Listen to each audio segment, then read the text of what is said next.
и тишина, данная навек. Nöç и tişina danlaya навек. Ebedi olarak verilmiş gece ve sükut. Burada danlaya sözü verilmiş, bəxş olunmuş demektir. Ama kontekste göre gerçeklik kimi də dəyişə bilər. Məsələn, primi это как данность. Bunu gerçek, həqiqət kimi qəbul et. Biri də var, данные, məlumatlar. Bu sözləri hərdən qarışıq salırlar. Məsələn, у меня есть эти данные. Məndə bu məlumatlar var. Yəni, данная, данность verilmiş kontekste göre gerçeklik deməkdir. Amma данные məlumatlar deməkdir. Дождь, а может быть, падает снег. Döş, a может быть падает снег. Orada fikir vermək lazımdır tələffüzə. Görürsünüz, yazılan döş sözün yeri gələndə döş kimi də oxuyurlar, tələffüz edirlər. Döş, a может быть падает снег. Все равно бесконечно надеждой согрет. Я вдали вижу город, которого нет. Все равно бесконечно надеждой согрет. Я вдали вижу город, которого нет. Burada bizim gördüğümüz все равно ifadəsində müxtəlif mənalar mövcuddur.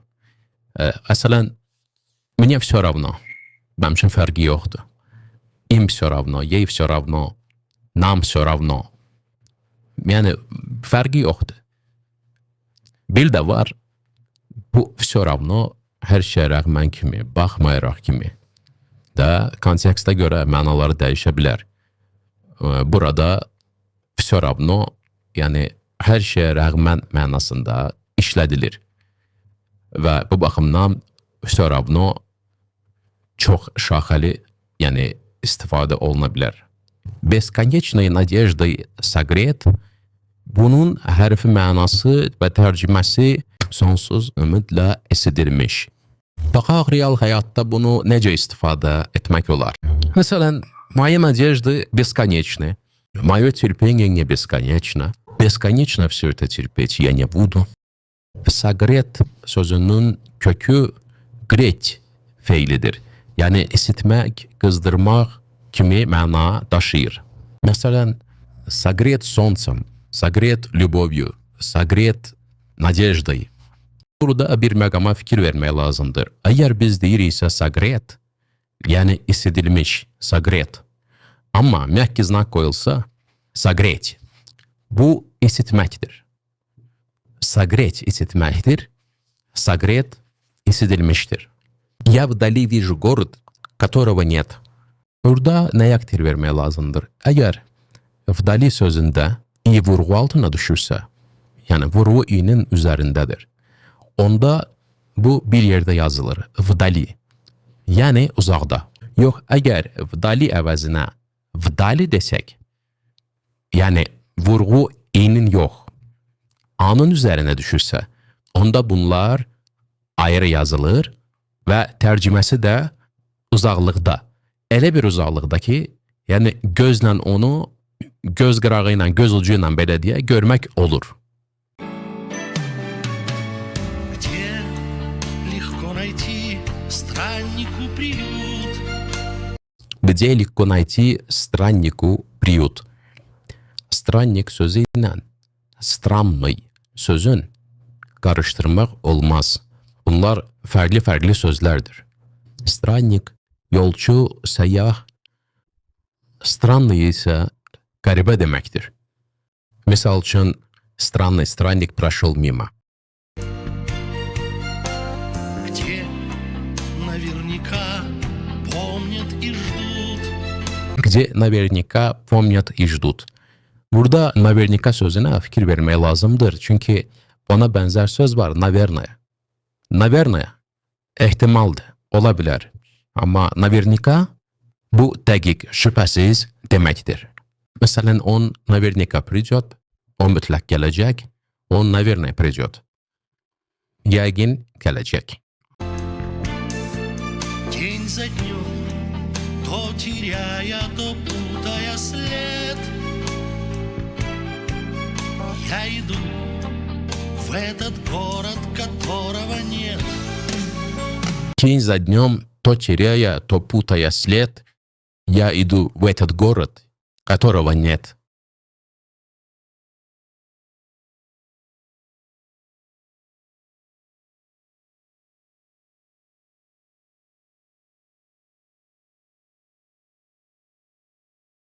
Teraya, terət feilindəndir. Putaya, putat feilindəndir. Bir iki misala baxaq. Ümumiyyətlə, bunları necə işlətmək olar real danışıqda? Он шел, теряя силы.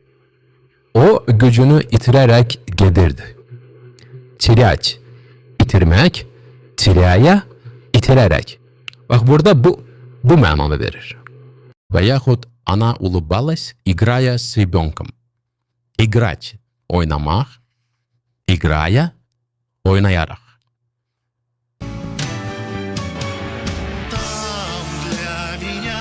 горит очаг, как вечный знак забытых истин. Там для меня горит очаг, как вечный знак забытых истин.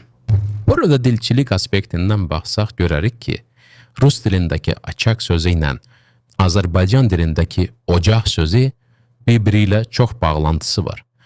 Bu da nədən irəli gəlir? Çünki açaq sözü Rus dilinə Türk dillərindən keçib. Misallarda baxaq. Семья сидела у очага, беречь домашний очаг. Очаг культуры, очаг болезни. Xülasə, bu söz hər iki dildə eyni fikri ifadə etmək üçün işlənə bilər. Мне до него последний шаг, и этот шаг длиннее жизни. Мне до него последний шаг, и этот шаг длиннее жизни. Bu mahnının müəllifi Igor Korenilyuk'a göre bu bir xəyaldır, arzudur, yani real şəhər deyil. Biz bu mahnıdan ən vacib, gündəlik işlənən sözləri seçdik.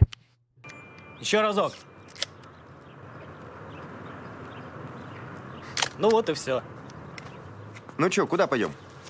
В арт-коллегии сегодня какая-то тусовка. Еще разок. Ну вот и все. Ну чё, куда пойдем? В арт-коллегии сегодня какая-то тусовка. Art kollegiya nə deməkdir? Art burada incəsənətlə bağlılığı göstərir.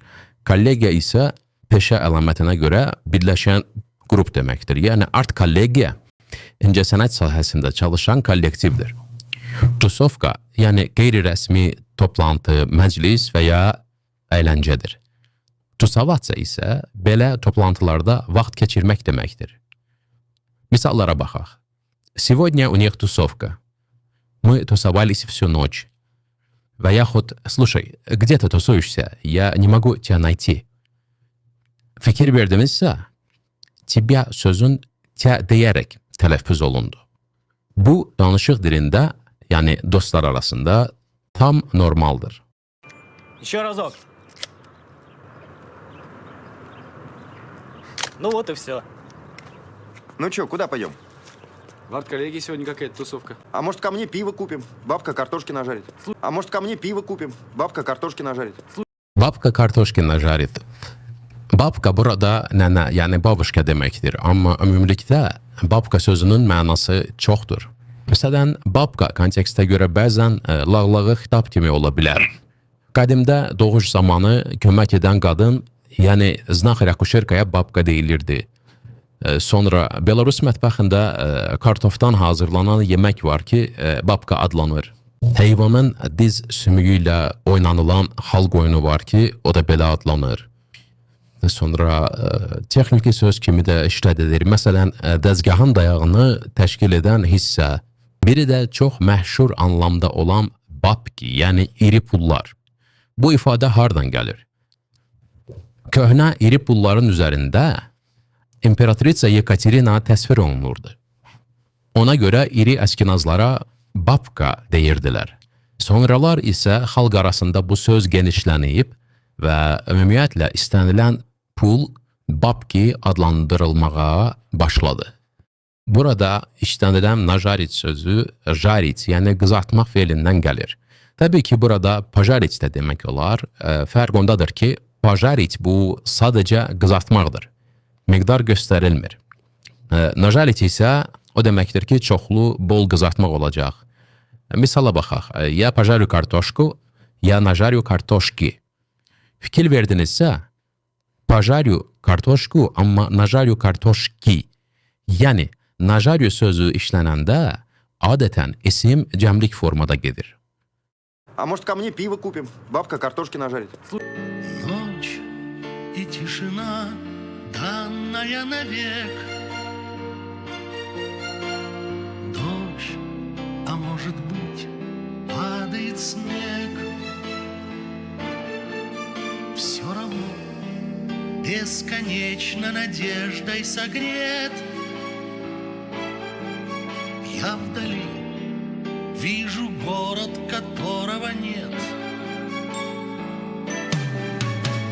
Где легко найти страннику приют, где наверняка помнят и ждут. День за днем, то теряя, то путая след, я иду в этот город, которого нет. Там для меня горит очаг, как вечный знак забытых истин. Мне до него последний шаг, и этот шаг длиннее жизни.